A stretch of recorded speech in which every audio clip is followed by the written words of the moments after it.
चलिए हम लोग स्टार्ट करते हैं ज्ञान बिंदु जीएस एकेडमी का जीके स्पेशल टेस्ट सीरीज। और यह जो सेट है यह सभी प्रतियोगिता परीक्षा के लिए महत्वपूर्ण है। और आज हम लोग टेस्ट नंबर 45 का डिस्कशन करने वाले हैं। तो आप लोग वीडियो को पूरा देखिएगा। पसंद आने में वीडियो को लाइक और चैनल को सब्सक्राइब करना ना भूलें और इस वीडियो को शेयर जरूर करें। तो चलिए हम लोग देखते हैं सेट 45 का पहला क्वेश्चन। इसमें हम लोग हर क्वेश्चन को अच्छे से सोल्यूशन करेंगे, अच्छे से पूरे क्वेश्चन का पोस्टमार्टम करने वाले हैं। तो वीडियो को पूरा देखिएगा। देखिए पहला क्वेश्चन में कहा गया कि संविधान सभा में सदस्यों का चुनाव कैसे हुआ था। तो सबसे पहले हम लोग जान लेते हैं कि संविधान सभा में चुनाव पहली बार कब हुआ। संविधान सभा का जो चुनाव हुआ था वह जुलाई अगस्त में 1946 में हुआ। जुलाई अगस्त 1946 में संविधान सभा का चुनाव हुआ था। और संविधान सभा का जो बैठक हुआ था वह 9 दिसंबर 1946 को हुआ था। और इस चुनाव के बाद संविधान सभा के सदस्यों का चयन प्रांतीय विधानसभा के द्वारा किया जा रहा था। प्रांतीय विधानसभा के द्वारा किया गया। तो ऑप्शन डी हो जाएगा। और बात कर लेते हैं संविधान सभा के अध्यक्ष। तो संविधान सभा के प्रथम अस्थायी अध्यक्ष सच्चिदानंद सिन्हा को बनाया गया था। सच्चिदानंद सिन्हा को अस्थायी अध्यक्ष बनाया गया जो 9 दिसंबर को प्रथम बैठक के दौरान। और इसमें उपाध्यक्ष फ्रैंक एंथोनी को बनाया गया था। इसके बाद फिर डॉक्टर राजेंद्र प्रसाद को इसका अस्थायी अध्यक्ष बना दिया गया था। उपाध्यक्ष एससी मुखर्जी और भीटी कृष्णाचारी को बनाया गया। और सचिव की बात करें तो सचिव बीआर आयंगर को बनाया गया था। और प्रतीक चिन्ह के रूप में संविधान सभा ने प्रतीक चिन्ह के रूप में हाथी को अपना प्रतीक माना था। तो ये सभी था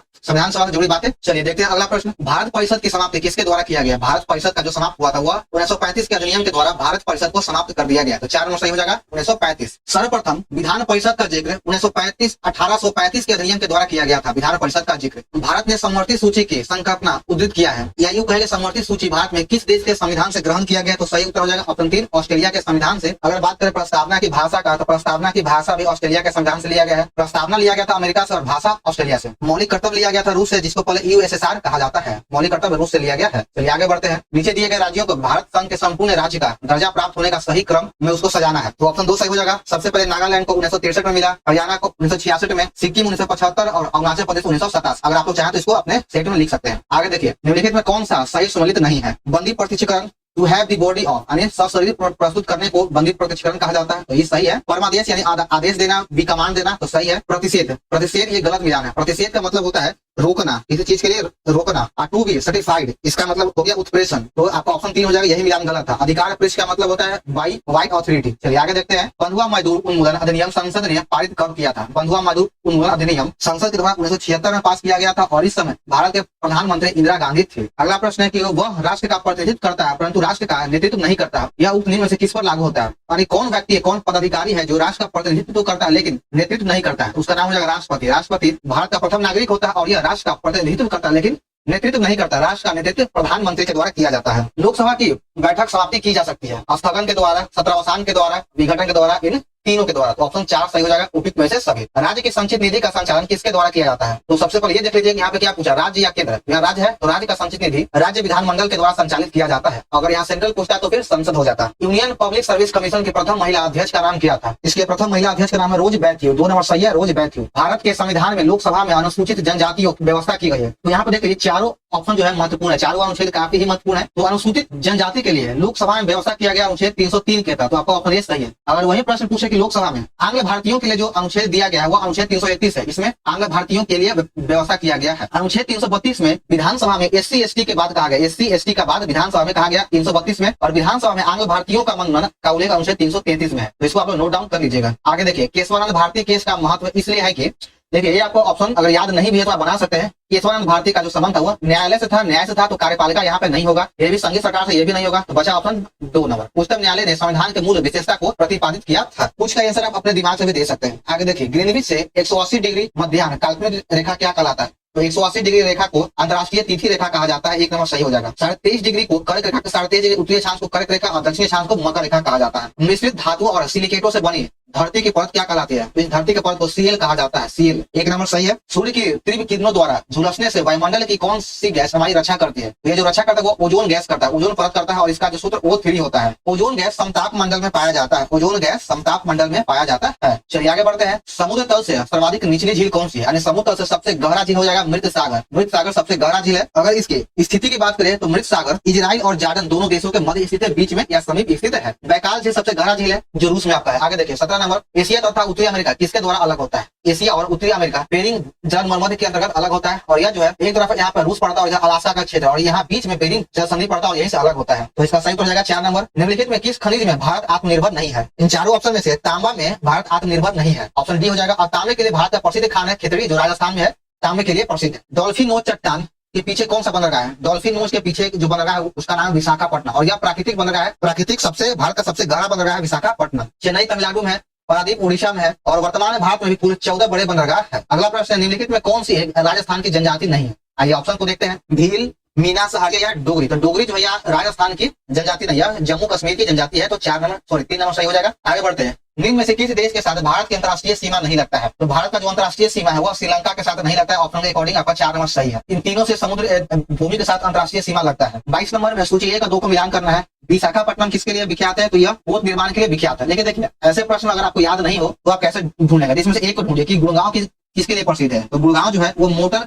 गाड़ी के लिए प्रसिद्ध है। तो 3 का 1 नंबर, देखिए 3 का सिर्फ 1, सी का 1 सिर्फ इसी ऑप्शन में, तो आपका डी सही हो जाएगा। इस तरह से आप छांट भी सकते हैं। मुरी हो जाएगा एल्युमिनियम के लिए, गुड़गांव मोटर गाड़ी के लिए, पनकी हो गया आपका उर्वरक के लिए। तो 4 नंबर सही है। पुणे में मुंबई से कम वर्षा होती है, क्यों? पुणे में मुंबई से कम वर्षा होता है इसलिए क्योंकि पुणे जो वृष्टि छाया क्षेत्र पड़ता है। वृष्टि छाया का मतलब हो गया कि पर्वत के पीछे है, चट्टान के पीछे है, तो वहाँ पे मौसमी हवाएं नहीं पहुंच पाती है। किस राज्य में वनों का सर्वोच्च प्रतिशत है? वनों का सबसे अधिक प्रतिशत पूछ रहा है यहाँ पे, सबसे अधिक वन नहीं। अगर सबसे अधिक वन बोलता तो आपका मध्य प्रदेश एमपी हो जाएगा, लेकिन यहाँ पे प्रतिशत पूछा है तो आंसर हो जाएगा मिजोरम। 3 नंबर सही है, मिजोरम। परमकुलम अलियार परियोजना निम्नलिखित में किन राज्यों की समृद्ध परियोजना है? परमकुलम अलियार परियोजना यह केरल और तमिलनाडु का समृद्ध परियोजना है। अंतरस्थलीय अपवहन नदी का उदाहरण कौन सा? इन चारों ऑप्शन में से घगर नदी जो है अंतरस्थलीय अपवहन नदी है। पश्चिमी घाट में विभिन्न दर्रे जिनके घाट कहा गया है उनका उत्तर से दक्षिण क्रम में सजाइए। तो उत्तर से दक्षिण क्रम हो जाएगा, पहले थाल घाट, फिर भोर घाट, फिर पाल घाट हो जाएगा। थाल घाट भोर घाट महाराष्ट्र में है और पाल घाट केरला में स्थित है। तो 2 नंबर सही है। गिरनार पहाड़ियां कहाँ स्थित है? गिरनार पहाड़ी गुजरात राज्य में स्थित है। 2 नंबर सही हो जाएगा, गुजरात। भारतीय यात्री में फाहियान एक अस्पताल का उल्लेख किया था, इसकी स्थिति कहाँ है?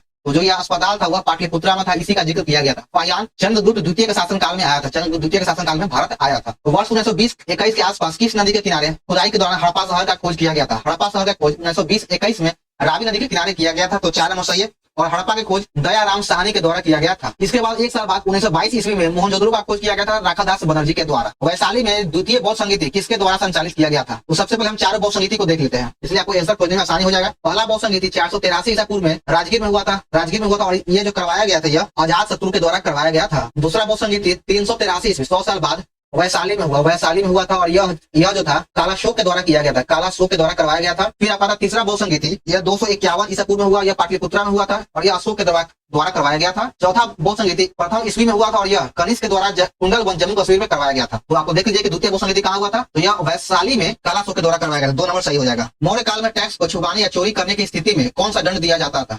तो चलिए ऑप्शन को देखते हैं। मौर्य काल में अगर कोई व्यक्ति टैक्स को छुपाता था तो उसे मृत्यु दंड का सजा दिया जाता था। 3 नंबर सही हो जाएगा। निम्नलिखित में कौन सा युग्म सुमेलित नहीं है? चारों ऑप्शन में से किसका मिलान गलत है? प्रयाग प्रशस्ति हरिशंकर के द्वारा लिखा गया है। जूनागढ़ अभिलेख रुद्रतावन के द्वारा। भीतरी अभिलेख जो है पुलकेशिन द्वितीय सम्मिलित नहीं है। भीतरी अभिलेख का संबंध है स्कंद गुप्त से और रून के आगमन की जानकारी भी इसी अभिलेख में मिलता है। धौली अभिलेख का संबंध अशोक से है। तो आपका 3 नंबर सही हो जाएगा। आगे बढ़ते हैं। पृथ्वीराज चौहान और मोहम्मद गौरी ने किस युद्ध की लड़ाई किया था? तो पृथ्वीराज चौहान और मोहम्मद गौरी के बीच में तराइन का 2 युद्ध हुआ था। तो ऑप्शन नंबर 4 सही है। तराइन का प्रथम युद्ध 1191 में और दूसरा युद्ध 1192 में हुआ था। मध्य युगीय शब्द रक्स का क्या अर्थ होता है? तो रक्स का जो अर्थ हो जाएगा वह है नृत्य। 1 नंबर सही हो जाएगा, नृत्य। शाहजहां ने मुगल साम्राज्य की राजधानी आगरा के स्थान पर दिल्ली स्थानांतरित किया था। तो ऑप्शन नंबर 1 सही है। शाहजहां ने अपने मुगल साम्राज्य की राजधानी को आगरा से दिल्ली स्थानांतरित कर दिया था। निम्नलिखित में कौन 18वीं शताब्दी में अवध राज्य का संस्थापक था? अवध का संस्थापक शहादत खां था। ऑप्शन नंबर 2 हो जाएगा, शहादत खां। मुर्शीद कुली खां और अलवर्दी खां का संबंध बंगाल से था। इन दोनों का संबंध बंगाल से है। भारत का प्रथम विधि आयोग का गठन कब किया गया था? किस चार्टर के द्वारा? तो भारत में प्रथम विधि आयोग का गठन 1833 ईस्वी के अधिनियम के तहत किया गया था। और ये जो विधि आयोग था यह मैकाले के संतुति पे किया गया था। मैकाले आयोग के संतुति पे किया गया था। 1833 ईस्वी के अधिनियम के द्वारा ही बंगाल के गवर्नर जनरल को भारत का गवर्नर जनरल कहा जाने लगा। और 1833 के अधिनियम के द्वारा ही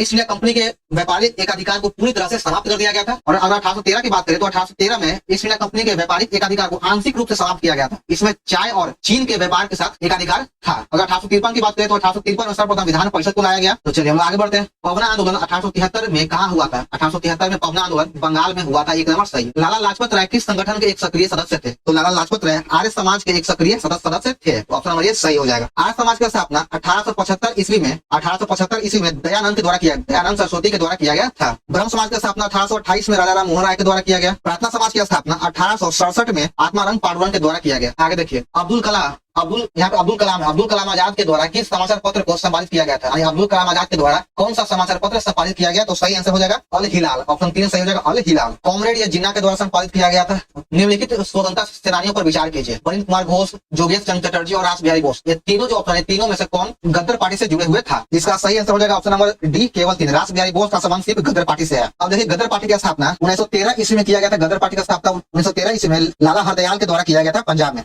लेकिन इससे पहले गदर पार्टी का स्थापना 1913 में ही एक सैन फ्रांसिस्को में किया गया था, जिसके संस्थापक था सुवर्ण सिंह भाकना। और उसी डेट को उसी साल गदर पार्टी का स्थापना पंजाब में भी किया गया, जिसके संस्थापक थे लाला हरदयाल। तो इन दोनों को याद रखिएगा। आगे देखिए, निम्नलिखित में क्या असहयोग और खिलाफत आंदोलन का परिणाम था? इन दोनों आंदोलनों का परिणाम क्या है? तो इसका परिणाम है कि मजदूर वर्ग कई छोटे बड़े शहरों में हड़ताल पर चला गया था। तो 4 नंबर सही हो जाएगा। आगे बढ़ते हैं। गांधी जी के गिरफ्तार होने के बाद हरनासन सॉल्ट वर्कर्स पर हमला करने हेतु की गई यात्रा का नेतृत्व किसने किया था? तो इसका नेतृत्व गांधी जी की गिरफ्तारी के बाद अब्बास तैयब जी के द्वारा किया गया था। 4 नंबर सही हो जाएगा। भारत का पहला वायसराय कौन बना? भारत का पहला वायसराय लॉर्ड कैनिंग को बनाया गया था। 1 नंबर सही है। और 1858 ईस्वी भारत शासन अधिनियम के द्वारा ही भारत के गवर्नर जनरल का नाम बदलकर भारत का वायसराय कर दिया गया और इसके तहत ही भारत का प्रथम वायसराय लॉर्ड कैनिंग को बनाया गया। निम्नलिखित में कौन सा गोवा का मानसून कीचड़ उत्सव है? तो गोवा का जो मानसून कीचड़ उत्सव है चिकल कालो उत्सव गोवा का। मोहिनीअट्टम एक शास्त्रीय नृत्य शैली जो किस राज्य का है? मोहिनीअट्टम केरल का शास्त्रीय नृत्य है। 4 नंबर सही हो जाएगा। अगर भारतनाट्यम की बात करें तो भारतनाट्यम तमिलनाडु का है। निम्नलिखित में किस गैस की प्रतिशत मात्रा आयतन में वायुमंडल में सबसे कम है? तो सबसे कम हो जाएगा कार्बन डाइऑक्साइड गैस का, जिसका 0.03% है। ऑक्सीजन की बात करें तो यह 21% है। नाइट्रोजन 78% है। पाइनस तथा साइकस किस पादप जगत का उदाहरण है? तो पाइनस और साइकस यह दोनों जिम्नोस्पर्म जगत का उदाहरण है। शैवाल और कवक के मिलने से लाइकेन बनता है। तो इसको क्या कहा जाता है? तो इसको म्यूचुअलिज्म कहा जाता है। 2 नंबर सही हो जाएगा, म्यूचुअलिज्म। निम्नलिखित में से कौन सा एंजाइम प्रोटीन को एमिनो अम्ल में विघटित करता है, यानी तोड़ देता है? तो इस एंजाइम का नाम है पेप्सिन। पेप्सिन ही प्रोटीन को एमिनो अम्ल में बदल देता है। जैव मंडल में निम्न जैव घटकों में से किसे उत्पादक के स्तर पर रखा जाता है? तो इसका सही उत्तर हो जाएगा ऑप्शन नंबर 3 हरे पौधे। हरे पौधे को उत्पादक श्रेणी में रखा जाता है। अधोलिखित में कौन सा यौगिक एक विटामिन नहीं है? इन चारों ऑप्शन में से जो है थायरॉक्सिन एक विटामिन नहीं है। 2 नंबर सही है। नागफनी के पौधे में प्रकाश संश्लेषण निम्नलिखित में से किस भाग में होता है? तो इसका जो संश्लेषण होता है वो तने भाग में होता है। 1 नंबर सही है, तना। 2 तंत्रिका कोशिकाओं के मध्य खाली स्थान को क्या कहा जाता है? 2 तंत्रिका कोशिकाओं के खाली स्थान को सिनेप्स कहा जाता है। आपका 1 नंबर सही हो जाएगा। आगे बढ़ते हैं। सिलिका और बेकिंग सोडा की अभिक्रिया से क्या बनता है? इन दोनों की अभिक्रिया से कार्बन डाइऑक्साइड गैस बनता है, जिसका सूत्र CO2। धातुओं की सक्रियता श्रेणी में सबसे अधिक क्रियाशील धातु कौन है? तो सबसे अधिक क्रियाशील धातु हो जाएगा पोटेशियम। 2 नंबर सही हो जाएगा। लोहा के निष्कर्षण में चूना पत्थर का इस्तेमाल किस रूप में किया जाता है? चूना पत्थर का इस्तेमाल फ्लक्स के रूप में किया जाता है। 4 नंबर सही है, फ्लक्स। किस द्रव्य के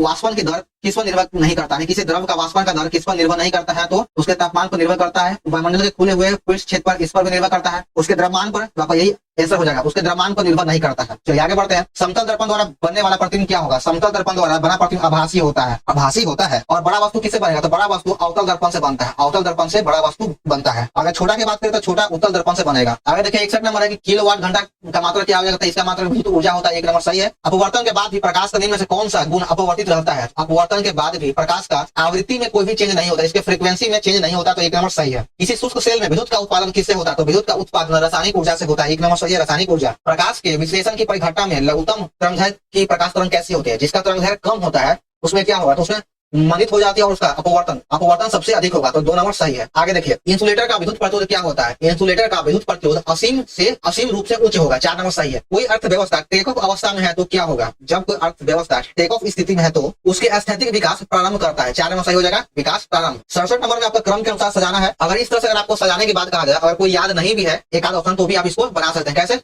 हरित क्रांति प्रारंभ हुआ था 1966 में, ठीक है। बैंकों का राष्ट्रीयकरण हुआ था 1969 में, और उसके बाद फिर हुआ था 20 सूत्री कार्यक्रम चलाया गया था। तो सबसे पहले आ जाएगा 3 नंबर, फिर 2, फिर 1। तो 2 नंबर सही है। प्रति व्यक्ति आय गणना कैसे की जाती है? तो प्रति व्यक्ति आय का गणना राष्ट्रीय आय में जनसंख्या से भाग दे दिया जाता है। तो 4 नंबर सही है। आगे देखिए कि निम्नलिखित में कौन सा एक भारतीय रिजर्व बैंक का कार्य नहीं है? साख सृजन, साख नियंत्रण, मौद्रिक नीति का निर्माण या अनुसूचित वाणिज्य बैंक के शिखर संस्था के रूप में कार्य। तो इसका सही उत्तर हो जाएगा ऑप्शन नंबर 1 साख का सृजन। साख का सृजन मतलब कि अपने एक और ब्रांच का निर्माण करना। तो रिजर्व बैंक का कोई और ब्रांच नहीं है, सिर्फ भारत में एक ही रिजर्व बैंक है, तो इसलिए ऑप्शन नंबर 1 गलत है। कृषि एवं ग्रामीण विकास कार्यक्रम के सभी प्रकार की शाखा आवश्यकताओं की पूर्ति करने वाली एकमात्र संस्था है। तो इस संस्था का नाम हो जाएगा नाबार्ड। तो 2 नंबर सही नाबार्ड। और नाबार्ड की स्थापना बात करें तो नाबार्ड की स्थापना 12 जुलाई 1982 को हुआ था और यह शिवरमन समिति के सिफारिश पर किया गया था। इसको बहुत ही याद रखिएगा, बहुत इंपॉर्टेंट है। कई बार पूछ लिया गया है कि नाबार्ड की स्थापना किस समिति के द्वारा किया गया है। आगे 71 में गन्ने के उचित एवं लाभकारी मूल्य की गणना निम्न में से कौन अनुमोदित करता है? तो इसका अनुमोदन आर्थिक मामलों की मंत्रिमंडल समिति के द्वारा किया जाता है। 1 नंबर सही हो जाएगा। राष्ट्रमंडल की स्थापना कब किया गया था? राष्ट्रमंडल की स्थापना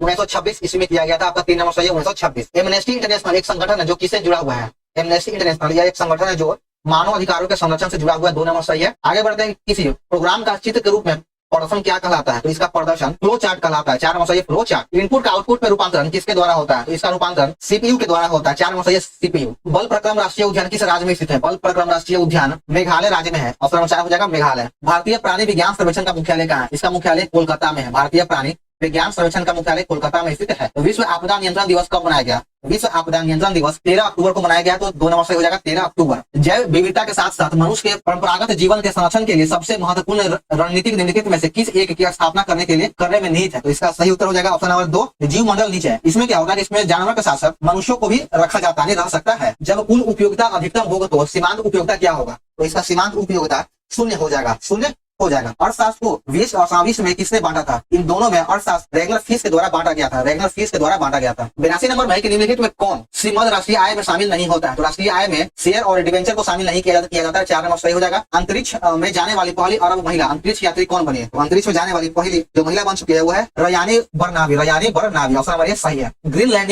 निम्न देशों में से किस देश का भाग है? तो ग्रीनलैंड जो है डेनमार्क का भाग है, ग्रीनलैंड डेनमार्क का भाग है, यानी ग्रीनलैंड पर डेनमार्क का अधिकार है। आगे के बिहार में व्यक्तिगत सत्याग्रह के दूसरे सत्याग्रही कौन थे? तो सबसे पहले जान लीजिए कि बिहार में व्यक्तिगत सत्याग्रह का शुरुआत 1940 में किया गया था, 1940 में किया गया। और इसके प्रथम सत्याग्रही थे श्री कृष्ण सिंह, और दूसरे सत्याग्रही की बात करें तो हो जाएगा अनुग्रह नारायण सिंह। तो 3 नंबर सही है। पटना युवा संघ की स्थापना किस वर्ष किया गया था? पटना युवा संघ की स्थापना 1927 में किया गया था। 3 नंबर सही है। पटना कलेक्ट्री और पटना कॉलेज भवन को किस शैली से प्रभावित है? ये जो दोनों भवन है यह पोलैंड यानी डच से प्रभावित है, तो 2 नंबर सही है। मैंग्रोव वनों में जरायुक्ता का परिणाम क्या होता है? तो इसका परिणाम हो जाएगा अंतरजातीय स्पर्धा, अंतरजातीय स्पर्धा। अनुक्रम में सबसे निर्णायक भूमिका कौन निभाता है? अनुक्रमण में सबसे अधिक यानी सक्सेशन में सबसे अधिक जो भूमिका हुआ जलवायु के द्वारा निभाया जाता है। 3 नंबर सही है। भौतिकी की शाखा में अति सूक्ष्म कणों की चाल का अध्ययन किया जाता है। भौतिकी के क्वांटम मैकेनिज्म में अति सूक्ष्म कणों के चाल का अध्ययन किया जाता है। निम्न में से कौन सर्वात्रिक गेट है? तो इसका सही उत्तर हो जाएगा 9 है। ऑप्शन नंबर सही है। निम्नलिखित में कौन एक परमाणु है? एक परमाणु का मतलब हो गया कि उसमें एक परमाणु हो, तो इसमें सही हो जाएगा ऑप्शन नंबर डी, हीलियम।